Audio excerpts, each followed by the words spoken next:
الحمد لله يا خنو خلق أتون ما بيتا خدين جنك قرار الدجاسي ربي خمك جلتان الدود أجرها وجهك خوال النمين نباسي أما يا علم العلم علمنا القرآن قرآن برسيسي شوف درسا لكان قجب إيسي قدي نقسا تهري بريتشي على منسا ربي التايا سومسنوغ مسا قديرا دلا دلا في سيافا يا علم العلم علمنا القرآن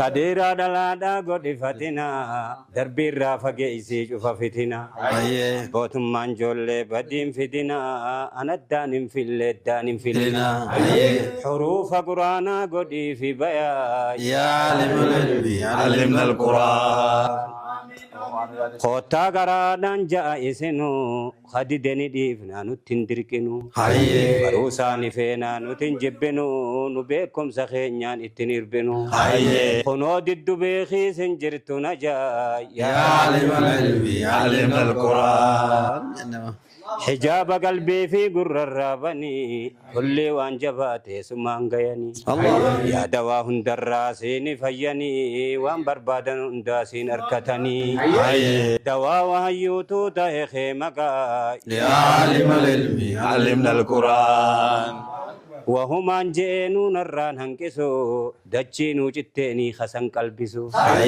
ني آخر اللي سنها سبلسو خدو هنگاسو راس كنا شفسو وانين جيم بيخا الرب بيخيا يا عالم العلم علمنا القرآن جزاك الله نمني دور کے جولے مجلس دفو خانی گرساتو ربی تجفو دور کو فیالے دیون گلفو وانی کبو خیسا اسا حاففو دور کی لالی آبو سیف باتی ادا يا عالم العلم علمنا القرآن أكاسي تيا لكي ساكا تيلا يا والربيا نفي لا فادا رب التينيا رب سيا أبو لا فاكفيا يوم يتنكر الراس فرتو إيا يا عالم العلم علمنا القرآن أكاسي قال ما يادنا ما شاء الله مجاهنا القرآن برسيس والكيس جري نجار تو دينو برا أكاد جخيساتو تو نجار ري أكاسي ربي هافجيسو شرنيا نما خني سبل إسا إني سن أما خني سبل إسا إني سن أما لف ربيتين إني دما سني وجنتين يو أرما دربما نعم كام بل إسا بربدان هما يا عالم العلم علمنا القرآن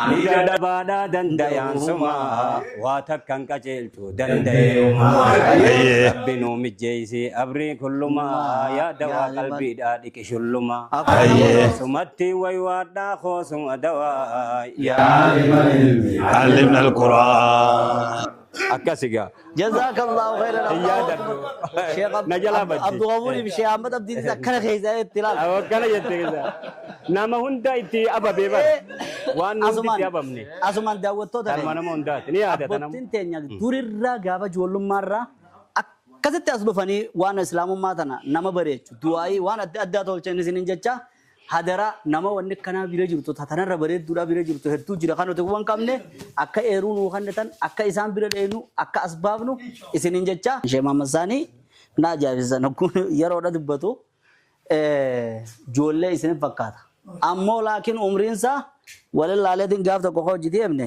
achi booda abbaanuma jeniin illee namni nu bira abbaa jaadini akkasumatti gaa lafa buleessa wallee nin aarreensa nin aarree fi kanatti gartee foollee isaa kun ijoollee fakkaata malee isaa aaruun imma dura rabbiin kiyya nan garsiifne tafsiiraa fi muslim namni isarraan qara inni madabi ogguun fi nama tokko tafsiiraan himnu yookaan quraanaan himnu yookaan kaan hin himnu waan biraan biyya jechuu mi bir tani irratti raajii sittaatee dubbatta malee. nama toohida durarraa dhageenya isa. Darasaa toohidaa jedhaniiti akkana waliin dhaabbatanii yaa'an. Toohidumaa'u. Darasaa hadiisaa jedhaniiti. Darasaan hadiisaa sun toohida himti jedhan. gaafni sun gaafa safaraatii beeke irraa miti. Egaa safaraan jaaramee jiru laa sanoo sabaatumaa booduma haruma kana. Jidduma tana. Akkana walitti dhaabee darasoota kana oofa. Darasoota goofaree fedhotota sunnaa eeggatu. Ajee? Ammoo inni oguu san irratti qaadhaan ni ilaalla jennee karaa baana ishee isaanii kan hedduu gurrisaa deema. Waan addaa takka fide ulamaa kanarraa hadiisa qaraayisuudhaan beekama, tooyidaan beekama.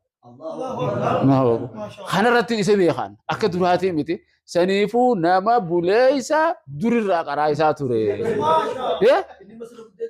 Akkana barga afaan alim magaan, baa magaan, taa magaan, alim magaan kan jedhu sanqa. Yaa Rabbi sabagaan anaa dibbee dhawaaf gaafa san ijoollee dibbeen jennaa bannuti. Kanan baanee akkana mana keenya biraan janaazaa ol yaa'an. Alim magaan, baa magaan, taa magaan, alim quraan magaan, sallimnaa min balaa, najjinaa min afaan samaa yaa Allah jedhee.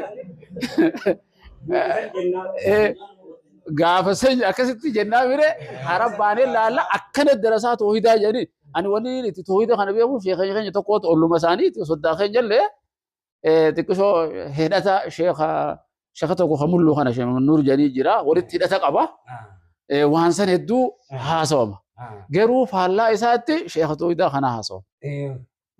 Kanaaf hedduu karaa baanee laalla nama bulee isaa nama toohidaa illee qaraayisuu musliim kana tafsiiraan nama beekamaadha. Saniifuu itti hafuuni anillee seenaa isaanii hedduu bal'isuun ta'e abbummaa ifeema. Assalamu Kanaaf guyyaa dabree hurna kana keessatti arragaa guyyaa idaatiin rabbiin nu ga'e guyyaa kana keessa takbiirtaa godhaa turtan akkasuma sadaqaa turtan akkasuma tasbiyaas godhaa turtan akkasumatti sadaqaa hiyyeessaa waa hunda dalagaa turtan jechuudha. Dalagaa keenya san hunda akkasumas soomanaan kan ture jira jechuudha guyyaa saayilan dabre kana. Kanaaf akkasuma kana hunda rabbiin isinirraa haa qeebalu. Obboleessa keenya kan mana isaatti walitti qabamnee ustaaza keenya beekamaa Sheekh Jamaal Haji Daa'ii beekamaa